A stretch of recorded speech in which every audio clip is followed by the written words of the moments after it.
김치 100포기 분량 재료비만 해도 50만 원은 들었고 나 혼자 그거 붙들고 씨름한 노동값까지 해서 안 사돈 더러 총 100만 원 보내시라고 해. 어머니, 그게 말이 되나요?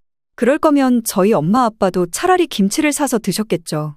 그걸 무슨 100만 원이나 달라고 하시는지. 아, 그럼 돈 주고 사 먹기 아까워서 혼자 사는 사돈 집에 김치 100포기 던져주고 만들게 하고 80포기 몰래 들고 가서 입싹 씻으신 거야? 그런 거 안 둬? 내가 니네 엄마한테 직접 전화할 테니까? 아, 어머니, 일단 제가 알아서 할게요. 그만 끊겠습니다. 전화를 끊고 얼마 지나지 않아 아들이 전화를 걸어왔습니다. 아마 며느리한테 저 얘기를 전해 듣고 자기 엄마를 설득하려고 한 것 같은데 문 씨는 꿈쩍도 하지 않았습니다. 너는 진짜 아무짝에도 쓸모없는 놈이야. 네 엄마가 70 다 된 나이에 김장하느라 허리가 구부러지는 걸 봐놓고 네 처가에서 쏠랑 다 가져가는 걸 그냥 보고 있어. 나 니네랑 평생 연 끊고 안 보는 수도 있어. 일 크게 만들지 말고 돈 100만 원 보내시라 해. 그리고 다시는 여기 얼씬거리지 말라고. 알았어? 엄마, 그럼 내가 장인어른이랑 장모님을 앞으로 어떻게 보라고 이러는 거야? 왜 이렇게 흥분했어? 너 네 처가 어른이 그렇게 걱정되면 그 집 자식하면서 살아. 너 내 자식 아니잖아. 평생 네 처가랑 마누라 눈치 보면서 잘 살아. 그러고 전화를 끊어버렸고 결국 그날 저녁 아들이 재료비와 수고비를 포함한 100만 원을 입금했습니다. 그래놓고 문자를 또 이어서 보낸 것입니다. 엄마, 돈 입금해드렸어요. 제가 잘못했으니까 그만 화푸세요. 거기에 문 씨는 마지막으로 전화를 걸어 한마디 덧붙였습니다. 너 니들이 훔쳐간 그 김치 다 휘어꼬부라질 때까지 엄마한테 연락하지 말고 찾지도 마. 하는 꼬락서니 보니까 아주 틈만 나면 네 엄마 부려먹지 못해서 안달일 것 같은데 네 처가에 이제 다 부탁해. 알았어? 67세 문순자 씨가 이렇게 흥분한 것은 11월에 어느 날 집 현관 앞에 들이닥친 엄청난 개수의 절임 배추들 때문이었습니다. 이날은 아들 며느리와 함께 김장을 담그기로 했던 당일 아침이었는데 사돈네 부부가 트럭에 배추를 가득 싣고 도착했던 것입니다. 원래는 며느리와 아들이 알아서 준비해 오겠다고 하더니 느닷없이 사돈 부부가 배를 눌렀습니다. 문 씨는 무척 놀랐고 차에서는 바깥사돈이 내려 인사를 하고 안사돈은 안에서 눈인사를 하더니 전화통화를 하고 있었습니다. 바깥사돈은 고생 많으시겠다면서 트럭에서 배추 상자를 연신 꺼내기 시작했습니다. 저희가 배추 다 실어가지고 왔어요. 여기 거실 안에 내려놓으면 되죠? 이게 양이 보통이 아니라서요. 네? 아니, 이걸 왜 사돈께서 전부 갖고 오신 건지요? 네네, 오늘 김장하는 거 맞는데. 일단 들어오세요. 문 씨는 자녀들은 바가 없었기에 매우 당황스러웠습니다. 그리고 뭐라 말할 새도 없이 아주 빠른 움직임으로 바깥사돈은 함께 온 아저씨는 박스들을 내려놓으며 거실을 채우고 있었습니다. 안사돈은 본인 남편까지 불러 배추를 싣고 왔으면서 트럭 안에서 절대 내리지 않았습니다. 오늘 김장을 한다는 소식을 어떻게 사돈 부부가 알았던 것인지 몰라도 무작정 집에 와서는 배추들을 내려놓고 휙 사라지다니 뭔가 마음이 편치 않았습니다. 뒤늦게 며느리에게 전화가 걸려왔는데 내용은 다소 황당했습니다. 엄마랑 아빠가 어머니랑 저희 김장한다고 하니까 절임 배추 준비해 주신 거예요. 새벽부터 가서 사오셨어요. 트럭도 빌려오시고요. 대단하시죠? 제가 지금 임신해서 몸이 편치 않으니까 대신 갖다 주신다고 하더라고요. 문 씨는 일단 내용을 듣고 알겠다고는 했지만 조금 당황스럽긴 했습니다. 사돈네에서 김장을 한다는데 저 정도 배추를 실어올 정도면 같이 앉아서 양념이라도 하고 좀 도와줘야 하는 것 아닌지. 본인 딸이 지금 임신해서 얼마 도움도 안 되는데 안사돈은 정말 코빼기도 안 비추려는 건지 그대로 트럭과 함께 사라졌습니다. 일단 상황을 전해 듣기는 했으니 문 씨는 애써 마음을 다잡고 김장 준비를 시작하려 했습니다. 잠시 뒤 드디어 아들 부부가 집에 도착했습니다. 엄마, 우리 이제 뭐부터 하면 돼요? 아들이 무심히 물었지만 막상 손을 써서 돕기보다는 며느리만 신경 쓰는 눈치였습니다. 초반에는 며느리도 잠시 곁에 와서 배추를 정리하고 움직이기는 했습니다. 그런데 채 얼마 되지 않아 손을 배 위로 얹으며 힘들어 보이는 얼굴을 했습니다. 아, 어머니, 배가 좀 땡기는 것 같아요. 저 조금만 쉬어야 할 것 같아요. 며느리는 그렇게 한마디를 남기고는 이내 거실 소파에 들어 누워 버렸습니다. 문 씨는 며느리가 임신 중이라 몸이 힘든 건 이해하려 했지만 상황이 참 난감하기만 했습니다. 하지만 그보다 더 황당한 건 아들이 며느리만 챙기느라 문 씨의 고생은 아예 신경 쓰지 않는 듯 했다는 겁니다. 괜찮아? 너무 무리하지 마. 나랑 엄마랑 같이 하면 되니까 자기는 누워있어. 어차피 엄마는 이런 쪽 전문이니까 자기는 빠져있어. 그 말에 문 씨는 속으로 한숨을 삼키며 배추 더미를 바라보았습니다. 결국 문 씨 혼자 김장 준비를 도맡게 된 상황이었습니다. 그렇게 허리 한번 제대로 펴지 못한 채 묵묵히 재료를 준비했습니다. 통을 이리저리 옮기고 양념을 만드는 동안 며느리는 소파에서 미동도 없었고 아들은 그저 며느리 곁을 맴도는 모습이었습니다. 보다 못한 문 씨가 이것저것 아들을 시켰고 아들도 몇 번 돕는 듯 하더니 이내 힘들다는 소리를 했습니다. 이 녀석아, 니들이 먹자고 한 거 아니야? 내가 하자고 했어? 둘 중 하나는 해야 될 거 아냐? 솔직히 며느리가 듣기를 바래서 일부러 크게 말을 했지만 아들은 소스라치게 놀라며 조용히 말하라고 했고 소파 위 며느리는 이미 잠들어 있었습니다. 그런데 이 말처럼 문 씨가 올해 김장을 하기로 결심한 데에는 나름의 사연이 있었습니다. 본래는 올해부터 김장을 하지 않으려고 마음먹었던 문 씨였습니다. 나이 70이 다 돼가는데 김치 같은 건 사서 먹을 때도 됐지. 굳이 고생할 필요 있나? 그러면서 주변에서 다들 김장 준비를 할 때 당연히 건너뛸 생각을 하고 있었습니다. 그러던 중 얼마 전에 아들 부부가 집에 들렸고 반찬을 좀 싸주려던 차에 며느리가 말을 꺼낸 겁니다. 어머니, 올해 김장하실 거죠? 작년엔 허리 다치셔서 못하셨고 내년엔 해야겠다고 하셨잖아요. 문 씨는 당황하며 며느리를 바라봤습니다. 김장을? 아니, 이제는 김치 그냥 사 먹어도 괜찮지 않겠어? 요즘엔 마트에 가면 김치도 종류별로 잘 나오고 하면 나 혼자 해야 될 텐데 이제 나도 못해. 힘들어서. 작년에 한 번 안 했더니 너무 편하더라고. 확실히 김장이라는 건 너무나 손이 많이 가는 일이라 쉬고 싶었습니다. 그나마 그 전에는 친정언니와 여동생이 와서 같이 도와주었으니 작년부터 흐지무지 다 흩어지게 되었으니까요. 그런데 며느리는 다소 수줍게 고개를 숙이며 말을 이었습니다. 어머니, 제가 입덧 때문에 뭘 못 먹고 살았잖아요. 그런데 이제 그 지옥 같은 입덧도 끝나가는 건지 입맛이 막 땡겨요. 그리고 어머니가 담그신 김치만 자꾸 생각이 나서요. 마트에서 파는 김치랑은 비교할 수가 없죠. 진짜 너무너무 먹고 싶어요, 어머니. 며느리의 간절한 바람에 문 씨는 마음이 한풀 꺾였습니다.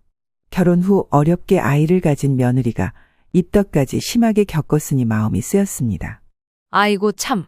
김장이라니. 나 올해는 진짜 생각도 안 했는데 말이다. 잠시 고민에 빠졌던 문 씨는 며느리가 원하는 대로 해주기로 결심했습니다. 아무리 고된 일이라도 며느리가 간곡하게 부탁하는데 그리고 뱃속에 있는 아기를 위해서라도 올해까지만 고생을 해보자는 생각이 들었습니다. 좋아 그럼. 원래처럼 네 시이모들도 이제는 없으니까 니네 둘이랑 나만 있으니 100포기만 하자꾸나. 그 이상은 못해. 그 말에 며느리는 환하게 웃으며 고개를 끄덕였습니다. 우와, 어머니, 정말 감사합니다. 제가 도울 수 있는 건 최대한 도울게요. 그래. 힘 닿는 대로 네가 조금이라도 거들어주면 좋겠다. 그래도 일손이 좀 덜 들 테니까. 저 녀석은 크게 도움이 안 될지 몰라도 어쨌건 같이들 해야지. 그리고 절임 배추로 하는 게 좀 수월할 거야. 그렇게 해서 문 씨는 올해도 김장을 하기로 결심하게 된 것이었습니다. 솔직히 말해 문 씨는 며느리와의 관계가 썩 편하지는 않았습니다. 특히 몇 달 전 며느리와의 펜션 여행이 마음에 남아 있었는데요. 그때는 바로 며느리가 임신 소식을 전한 후 축하도 할 겸 조용한 곳에서 쉬자며 떠난 여행이었습니다. 어머니, 결혼 3년 만에 시험관에서 힘들게 생긴 아기니까 정말 너무너무 축하하고 싶어요. 어머니도 이번에 같이 저희랑 여행 가시면 어때요? 당연히 좋다고 생각했고 문 씨 역시 무척 설레었습니다. 그런데 출발하기 전 며느리가 문 씨에게 전화를 걸었습니다. 어머니, 펜션에 가서 외식은 한 번만 하고 나머지는 집에서 직접 해 먹으면 어떨까요? 밖에서 외식 일일이 하면 돈이 너무 많이 들더라고요. 저녁은 대부분 펜션에서 고기 구워 먹고 집에서 싸운 밑반찬이랑 같이 먹는 것 같아요. 그래. 뭐 외식도 좋지만 집밥이 절약이 되기는 하지. 맞아요. 그리고 어머니 음식 솜씨가 워낙 좋으시니까요. 저기 그래서 말인데요. 어머니께서 김치랑 밑반찬 좀 가져오시면 더 좋을 것 같아요. 저희는 고기를 따로 사갈게요. 그리하여 문 씨는 출발 전날 밤늦게까지 여러 가지 반찬을 만들고 아침 일찍 일어나 준비한 음식들을 차에 실었습니다. 여정이 피곤했지만 며느리가 좋아할 생각에 마음은 뿌듯했죠. 펜션에 도착해서 잠시 정리할 새도 없이 며느리와 아들은 여기저기 사진을 찍으며 휴식을 즐기기 시작했습니다. 문 씨는 피곤한 몸을 이끌고 부엌에 들어가 저녁 준비를 시작했습니다. 하지만 문 씨가 혼자 부엌에서 고생하는 동안 아들은 며느리 옆에 탁 붙어서는 오직 자기 부인의 상태만 걱정하는 모습이었습니다. 문 씨는 그 모습을 보며 살짝 서운한 마음이 들었습니다. 식사 후 며느리는 배가 불러 편하게 소파에 누워 잠시 잠이 들었고 아들 역시 며느리 옆에서 함께 쉬고 있었습니다. 그러자 문 씨는 곧장 아들에게 눈치를 주었고 결국 아들이 일어나서 설거지를 도왔습니다. 설거지 정도는 네가 해야지. 엄마도 이제 좀 쉬고 싶다. 아, 맞다. 알겠어요, 엄마.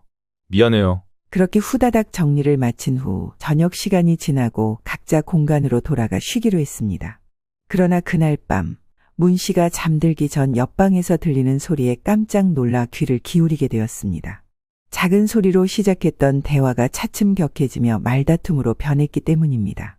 여보, 그냥 아기 옷은 내가 고른 걸로 사면 안 돼?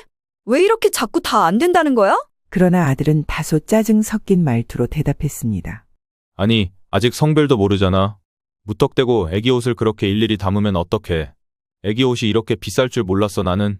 나중에 필요한 것만 사면 되지. 지금부터 다 사놓고 뭐 하려고? 며느리는 답답한 표정을 지으며 목소리를 높였습니다. 당신은 진짜 몰라. 내가 얼마나 이 아기한테 신경 쓰고 있는지 알기나 해? 임신한 게 쉬운 줄 아냐고. 이 과정을 여자인 내가 다 감당하고 그까짓 옷 하나 골라주면서 그렇게 짜증을 내? 나랑 애기한테 들어가는 돈이 아까워? 그러자 아들은 한숨을 쉬며 불만을 털어놓았습니다. 아니, 나도 당신 힘든 거 알고 있어. 근데 왜 그렇게 사사건건 내가 맞춰줘야 돼? 나도 일하고 여기 운전해서 데리고 왔잖아. 똑같이 힘들다고. 그런데 그 순간 며느리는 울먹이기 시작했습니다. 옆방에 시어머니가 있다는 사실도 인식하지 못하는 듯했습니다. 그래, 나는 항상 배려받지 못하는 입장이야. 임신해보겠다고 혼자 그렇게 고생하고 있고 게다가 이렇게 힘들게 생긴 다음 애기 생각해서 나는 아무것도 못하고. 솔직히 당신은 이 시기에 뭐가 그렇게 힘들어? 몸으로 직접 낳는 나보다 힘들어? 아니, 난 그냥 우리 둘 다 조금씩 양보하자는 거야. 어떻게 한쪽에만 다 맞추냐고. 문 씨는 이 시끄러운 싸움 소리에 잠을 청하지 못하고 그저 불편한 마음으로 누워만 있었습니다. 애써 남의 일이라 생각하려 했지만 며느리의 울음소리가 문 씨의 마음을 무겁게 짓눌렀습니다. 젊은 부부의 다툼에 자신이 어떻게 할 수 있는 일이 아니라 생각하면서도 눈치만 보게 되는 상황이었습니다. 그런 상황에서 어찌어찌 잠들었고 아들 부부도 적당히 해결을 본 것 같긴 했지만 문 씨의 마음은 어지간히 불편했던 모양입니다. 다음날 새벽 4시가 되어 일찍 일어났고 불편한 마음을 애써 감추며 아들과 며느리를 위해 정성껏 음식을 준비해 주었습니다. 손수 가져온 김치며 밑반찬들을 차려주었고 며느리가 좋아하는 반찬도 넉넉히 준비했습니다. 일어난 아들 부부는 그나마 화해는 했던 건지 아무 일도 없었던 것처럼 식탁 앞에 앉았습니다. 문 씨는 새벽녘에 마음을 졸이며 눈치를 본 탓인지 식사 후엔 더욱 피곤함이 몰려왔습니다. 잘 먹었다고 인사하는 아들 부부를 보며 다행이라 느끼긴 했어도 속으론 피로감이 느껴졌습니다. 그렇게 집으로 돌아왔고 며칠 후 아들로부터 전화가 걸려왔습니다. 엄마, 저희 잘 지내고 있어요. 그날 싸웠던 거 다 풀었어요. 엄마 계실 때 그렇게 싸워서 좀 마음이 불편하더라고요. 죄송해요. 그래, 그렇게 지혜롭게 잘 풀고 살면 좋지. 서로 조금씩 배려해가면서 지내렴. 전화를 끊고 문 씨는 안도의 한숨을 내쉬며 생각했습니다. 그러면서 다음에는 이런 여행에 함께하지 말아야겠다는 다짐도 했던 것입니다. 그래서 어느 정도 거리를 두고 있었지만 이번엔 김장 같은 중대한 상황이 왔고 어렵게 결심을 했습니다. 하지만 이번에도 문 씨에게 모두 맡기고 있는 아들 부부를 보니 문 씨도 사람인지라 점점 열이 받을 수밖에 없었습니다. 어찌되었건 이미 벌어진 일이고 언니와 여동생과 셋이서 하던 작업을 혼자 다 마치고 나자마자 온몸이 천근만근 무거웠습니다. 이틀간 작업을 혼자서 해내느라 몸이 이미 한계에 다다른 상태였습니다. 그 사이 아들 부부는 병원에 간다고 왔다 갔다 하고 다음 날은 아예 점심때 오기도 하고 여러모로 도움이 안 됐습니다.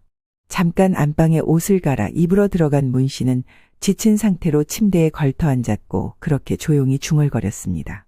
조금만 쉬었다가 마무리해야지. 그렇게 말하면서도 눈꺼풀이 천천히 감기는 것을 막을 수 없었습니다. 정성 들여 준비한 김치였기에 문 씨의 몸과 마음은 이미 지칠 대로 지쳐 있었습니다. 잠깐 눈을 붙인다는 생각이었지만 피로는 금세 그녀를 깊은 잠으로 빠뜨리고 말았습니다. 얼마나 시간이 지났을까요? 문 씨는 갑작스레 눈을 떴습니다. 주위를 둘러보니 어느새 어둑어둑한 저녁이 되어 있었습니다. 해가 저문 것을 본 문 씨는 깜짝 놀라 일어나며 무언가 불안한 마음에 휩싸였습니다. 이렇게 늦잠을 자다니 빨리 나머지 정리를 해야지.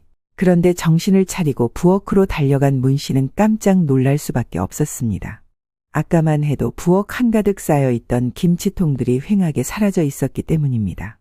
문 씨는 당황한 마음에 주위를 두리번거리며 사라진 김치통들을 찾으려 했습니다. 하지만 김치통들은 어딜 둘러봐도 온데간데 없었고 집이 낯설게 느껴질 정도로 허전했습니다. 순간적으로 아들이 떠오른 문 씨는 곧장 전화기를 집어들었습니다. 아들, 혹시 너희 김치 가져간다더니 얼마나 가져간 거야? 이걸 물어보는 와중에도 문 씨의 심장은 쿵쿵 뛰었고 도대체 무슨 일이 일어난 건지 감도 잡히지 않았습니다. 그런데 잠시 후 들려온 아들의 반응은 뜻밖이었습니다. 네, 엄마. 아까 주무시는 거 보고 왔는데 우리도 먹고 이 사람이 처가에도 드려야 한다고 해서 좀 넉넉히 챙겼어요. 아까 장모님 말씀으로는 80포기 정도 된다고 하시던데 아마 맞을 거예요. 아들의 태연한 목소리에 문 씨는 잠시 말문이 막혔습니다.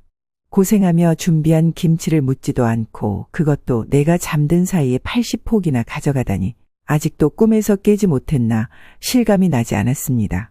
문 씨는 잠시 머뭇거리며 상황을 받아들이려 했지만 결국 참지 못하고 입을 열었습니다. 야, 그게 무슨 말이야? 아니, 그래도 80포기나 가져가는 건 너무하잖아. 그냥 다 가져가 버린 거 아니야? 어떻게 이런 일이 있어? 너 그 김치 네 엄마가 담그느라고 얼마나 고생했는지 알기나 해. 도와준다더니 와서 손 까딱 안 하고 돌아가면서 쳐눕기나 하고 이게 뭐 하자는 거야? 목소리에는 참아왔던 서운함과 아쉬움이 가득 묻어나왔습니다. 김장 준비하며 고된 시간을 보냈던 기억이 떠오르며 울컥하는 감정이 올라왔습니다. 하지만 아들은 대수롭지 않다는 듯이 대답했습니다. 아, 엄마 왜 그래요? 어차피 엄마 혼자 계시니까 많이 드시지도 않고요.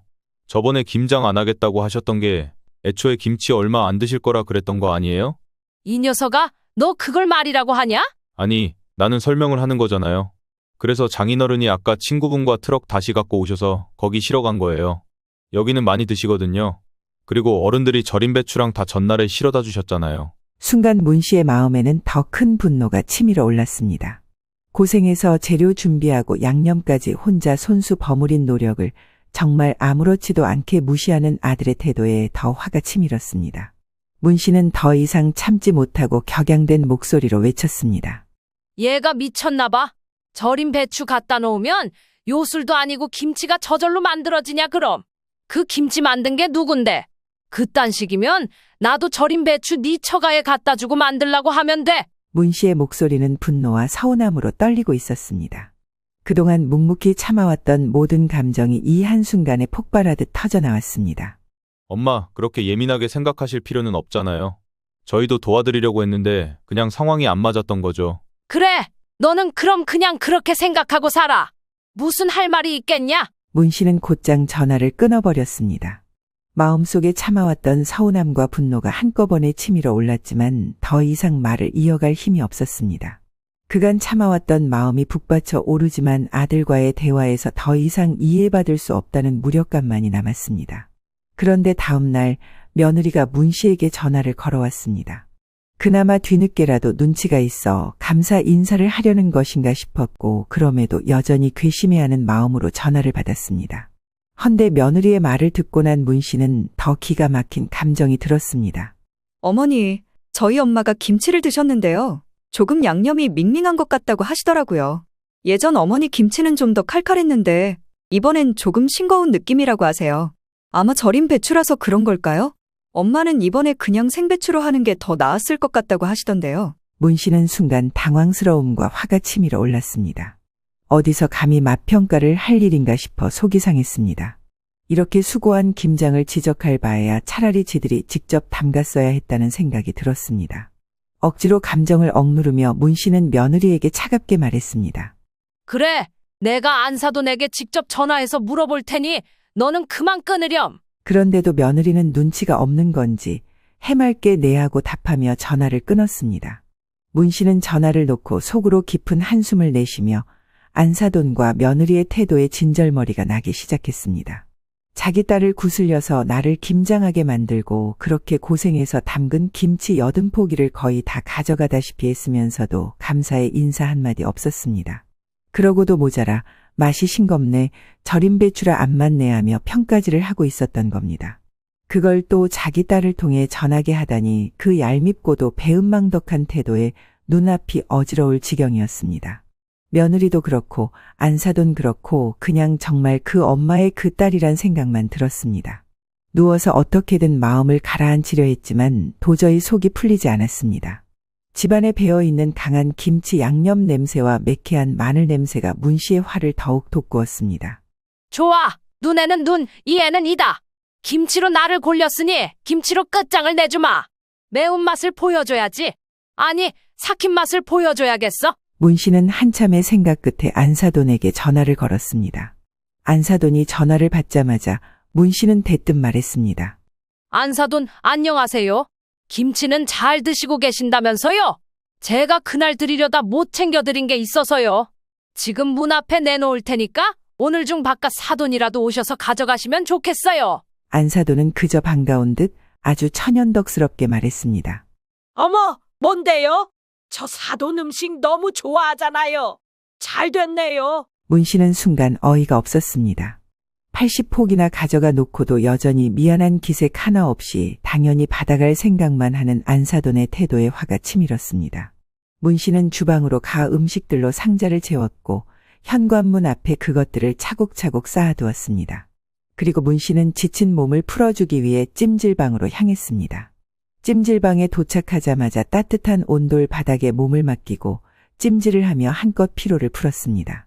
한참 동안 땀을 빼고 시원하게 샤워까지 한 뒤 몸을 풀고 누우니 그동안 쌓였던 긴장이 서서히 풀리는 기분이었습니다. 푹 자고 일어난 문 씨는 기분 좋은 피로감에 몸을 일으켜 핸드폰을 확인했습니다. 그러고 얼마 안 되어 곧 문 씨의 얼굴에 미소가 번졌습니다. 여기 와 있는 사이 한 3시간쯤 되었을까 부재중 전화가 여러 개 걸려와 있었기 때문입니다. 며느리에게서만 3통의 전화가 와 있었고 안사돈에게서도 2통이나 걸려와 있었습니다. 이걸 보자 이제야 속이 풀리는 듯한 느낌의 문 씨는 만족스러웠습니다. 아마 집 앞에 내놓은 반찬통들을 다 차로 실어갔나 본데 그걸 확인하고도 남았을 시간이었으니까요. 거기에는 그간 문신의 김치냉장고에 오랫동안 묵혀두었던 다 쉬어빠진 묵은지와 오래된 꿀 그리고 손 떼지 않고 남겨두었던 깻잎 무침이나 무생채 등 아주 오랜 반찬들로 가득 차 있었습니다. 그렇게 김장통으로 3박스가 되었고 그걸 갖고 갔던 것입니다. 이것들을 하나하나 전부 통에 담을 때 묘한 통쾌함이 일었습니다. 그간 시원히 하지 못했던 속풀이를 직접 행동으로 보인다는 생각에 무언가 풀리는 듯한 기분이었죠. 찜질방에서 나가기 전 문 씨는 옷을 챙겨 입고 찜질방 휴게실에 앉아 며느리에게 전화를 걸었습니다. 신호가 몇 번 울리기도 전에 며느리가 전화를 받았습니다. 네, 어머님, 이제 전화를 주셨네요. 어딘가 어색한 듯한 며느리의 목소리가 들렸습니다. 문 씨는 차분히 그러나 의미심장하게 말했습니다. 그래, 무슨 일 있니? 나 잠깐 나와 있다. 잠깐의 침묵이 흘렀고 며느리는 어딘가 망설이는 듯한 목소리로 대답했습니다. 저기, 어머니, 저희 엄마한테 음식을 보내셨다는데 엄마가 엄청 놀라셨는데요. 상태가 너무 안 좋아서 깜짝 놀라셨대요. 한참 묵은 음식들 맞죠? 문 씨는 속으로 미소를 지으며 마치 아무렇지 않은 듯 대꾸했습니다. 그래, 내가 묵혀둔 것들 중에 오래된 것들도 좀 넣어서 보내드렸어. 김치도 손 많이 가는 거라서 정성껏 보내드린 건데 왜? 순간 며느리가 당황해하는 듯한 기색이 역력했지만 문 씨는 내심 그 모습을 상상하며 속이 더 시원해지는 것을 느꼈습니다. 어머니, 그런데 음식 상태가 너무 최악이던데요. 엄마가 그거 다 버리느라 돈까지 들었다고 하시는데, 그거 일일이 풀고 처리하면서 엄마가 알아놓으셨대요. 어머니, 입맛이 어떻게 되신 거 아니에요? 저희 엄마가 어머니 걱정하시더라고요. 기억력도 안 좋고 약간 치매 같은 게 오면 그럴 수 있다고요. 문 씨는 가만히 웃으며 대답했습니다. 멀쩡한 거 보내드렸는데 다 버리셨다니? 그럼 앞으로 음식은 드리지 않아야겠구나. 그리고 너도 그렇지. 어떻게 어른이 해다 준 음식을 싹 버렸다는 말을 그대로 전하고 있니? 내 기분은 생각도 안 하니? 아니, 어머니, 그런 뜻은 아니고요. 어머니 기분 나쁘시게 하려는 말은 아니에요. 게다가 말버릇이 그게 뭐니? 입맛이 어떻게 되었다니? 지금 나를 갖고 치매를 의심하는 거야? 내가 힘들게 해둔 김장 김치 100포기 중에 80포기를 너희 친정엄마가 가져가셨는데도 그냥 지켜봤더니 거기에 추가로 더 드시라고 음식까지 챙겨드렸는데 이런 소리를 들어야 하니? 며느리는 무척 당황한 듯 말을 잇지 못했습니다. 나 많이 기분 나쁘고 서운하구나. 됐고 당장 김치 80포기 여기 다시 돌려놓으라 해. 안 그러면 내가 찾아가겠다고. 이 말에 며느리는 흠칫하며 놀랐고 수습하려 했습니다. 그게 아니라 엄마가 어머니 정성은 당연히 고맙고 감사한데 그냥 이번에 주신 것만 좀 별로라는 거예요. 됐어. 당장 돌려놓으라고. 너희 어차피 나한테 묻지도 않고 김치 가져갔잖아. 나 기분 나빠서 다시 돌려받을 거야. 잠시 멈칫하던 며느리가 다시 날카롭게 말했습니다. 어머니, 절임 배추는 저희가 사다 드린 건데 여기에는 저희 친정엄마 아빠도 실어다 주셨잖아요. 서로 수고하신 건데 갑자기 이러시면 좀 곤란하네요. 문 씨는 어이없다는 듯 웃음을 터뜨리며 받아쳤습니다. 얘, 너 웃긴다. 절임 배추 갖다 놓으면 요술이라도 부려서 김장이 저절로 되니? 내 수고와 우리 집 내주고 종일 고생한 건 생각 안 하니? 너는 임신 핑계 대면서 손 하나 까딱 안 하고 시애미 부려먹으면서 양심도 없는 거니? 그건 아니고요. 제가 부려먹다니요. 저도 도와드리려고 했어요. 며느리가 다급하게 변명했지만 문 씨는 여유 없이 말을 이어갔습니다. 절임 배추를 너희 돈으로 샀으면 그게 너희 친정만 80포기 가져다 먹으라고 돈을 보탠 거니? 내 아들은 지 엄마 입은 생각도 안 했대. 그럼 나눠서 양쪽 집 50포기로 했어야지. 아니지. 양념 재료값은 내가 다 냈고 만들 공간까지 내가 제공했잖니? 노동도 내가 다 했는데 이렇게 따지면 80포기는 내가 가져야 되는 거 아니냐? 이 말에 며느리는 대답하지 못하고 침묵을 지켰습니다. 좋은 말로 할 때 당장 김치 여기 다 돌려놓으라 해. 아니다. 나도 남의 집 거쳐간 거 먹기 싫어. 대신 수고비 내놓으라고 해. 네? 수고비라니요? 그게 무슨 말씀이세요? 며느리는 당황해서 더듬거리며 되물었습니다. 김치 100포기 분량 재료비만 해도 50만 원은 들었고 나 혼자 그거 붙들고 씨름한 노동값까지 해서 총 100만 원 보내라 해. 어머니, 그건 좀 장난이 지나치신 것 같은데 그게 말이 되나요? 그럴 거면 저희 엄마 아빠도 차라리 김치를 사서 드셨겠죠. 그걸 무슨 100만 원이나 달라고 하시는지. 며느리는 황당하다는 투로 문 씨의 요구에 반발했습니다. 아하, 그럼 돈 주고 사 먹기 아까워서 혼자 사는 사돈집에 김치 100포기 던져주고 만들게 하고 80포기 몰래 들고 가서 입싹 씻으신 거야? 너 말야, 돈 달라고 말하기 싫으면 관둬. 내가 니네 엄마한테 직접 전화할 테니까. 그제야 며느리는 당황하며 사색이 되어 급히 말을 돌렸습니다. 아, 어머니, 일단 제가 알아서 할게요. 그만 끊겠습니다. 전화를 끊고 얼마 지나지 않아 아들이 전화를 걸어왔습니다. 너는 진짜 아무짝에도 쓸모없는 놈이야. 네 엄마가 70 다 된 나이에 김장하느라 허리가 구부러지는 걸 봐놓고 네 처가에서 쏠랑 다 가져가는 걸 그냥 보고 있어? 나 니네랑 평생 연 끊고 안 보는 수도 있어. 일 크게 만들지 말고 돈 100만 원 보내시라 해. 그리고 다시는 여기 얼씬거리지 말라고. 알았어? 엄마, 그럼 내가 장인어른이랑 장모님을 앞으로 어떻게 보라고? 왜? 너 그 집 자식해. 너 내 자식 아니잖아. 평생 네 처가랑 마누라 눈치 보면서 잘 살아? 그러고 전화를 끊어버렸고 결국 그날 저녁 아들이 재료비와 수고비를 포함한 100만 원을 입금했습니다. 문자를 또 이어서 보낸 것입니다. 엄마, 돈 입금해드렸어요. 제가 잘못했으니까 그만 화푸세요. 거기에 문 씨는 마지막으로 전화를 걸어 한마디 덧붙였습니다. 너 니들이 가져간 그 김치 다 쉬었고 부러질 때까지 엄마한테 연락하지 말고 찾지도 마. 하는 꼬락서니 보니까 아주 틈만 나면 네 엄마 부려먹지 못해서 안달일 것 같은데 네 처가에 이제 다 부탁해. 알았어? 그러고 문 씨는 아들로부터 건네받은 100만 원을 찾아 그대로 통장에 다시 저금해 두었습니다. 이렇게 해두고 나니 속이 시원했습니다. 멋대로 사돈을 김장으로 부려먹은 저쪽 집안에 묵은 음식들 보내서 다 처리했고 냉장고도 비워졌고 나 먹고 싶은 거, 나 좋아하는 것들로 이제 냉장고를 채워보겠다고 결심했습니다. 며느리와 그쪽 친정 인간들 연락처는 진즉 차단시켜 두어서 뒷일은 알 바가 아니고 아들놈은 눈치껏 어쩌다 한 번씩 전화를 걸어오고 있지만 무시했더니 문자를 보내왔습니다. 곧 아기를 낳는다나 뭐라나 어쩌고 하고 있지만 문씨 본인의 화가 풀리고 며느리 얼굴 볼 기분이 생길 때까지는 안 보고 살 예정입니다.